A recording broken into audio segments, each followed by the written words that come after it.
Do subscribe to Ekeeda channel and press bell icon to get updates about latest engineering, HSC and IIT JEE main and advanced videos. Hello students, in this video we will discuss question number 23 of NEET Physics paper 2016. Question number 23.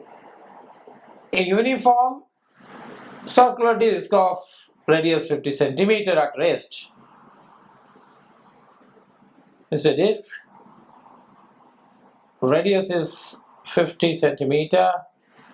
Rest, so omega naught equals to 0, u equals to 0, whatever you say, is free to turn about an axis which is perpendicular to its plane and passing through center. So the axis is like this.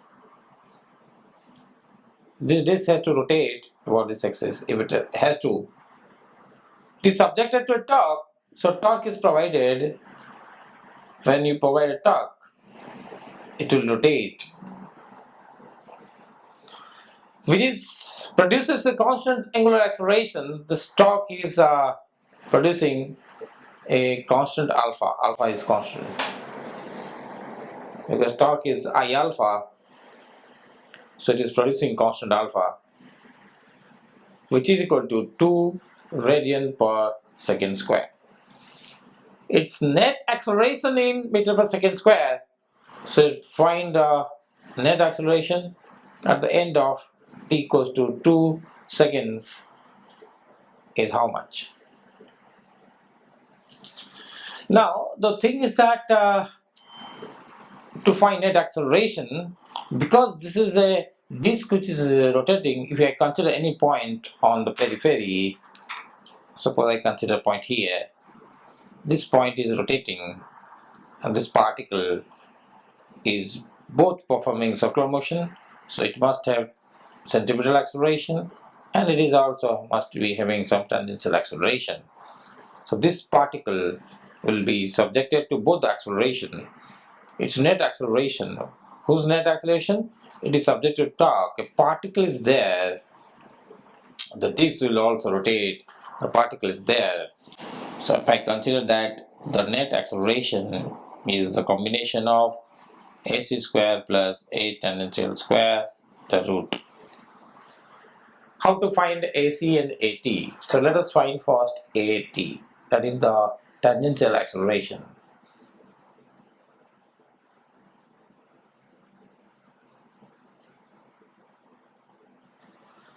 The tangential acceleration can be obtained by the formula alpha into r. R is given 50 centimeter, but alpha is not known, so let us find alpha. Omega equals to omega naught plus alpha t. Omega will be the omega at the end of 2 seconds, and alpha is given to us. Omega naught is 0 because it has to start from rest to 0. Alpha is 2 radian per second square, and at the end of 2 seconds, so it is 4 radian per second. When I know omega, I know alpha. Alpha is already there, actually it's true, into r, which is 50 centimeter, so 50 divided by 100, so it is 1 meter per second square, and omega is 4 radian per second.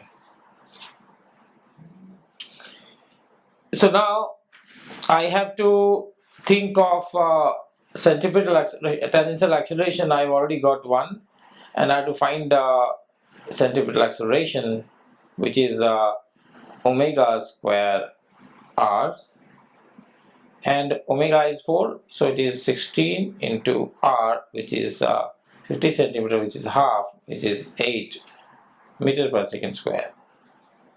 So I got both the accelerations components. Then the total acceleration equals to square of this and square of that, both the acceleration square, which is 8 and 1 respectively. This is 64 plus 1, which is 65 root which is nearly equal to 64, so it's nearly equal to 8 meter per second square. So it's approximately equal to, this means approximately 8 meter per second square. So therefore this is the right answer to this question. Okay, thank you.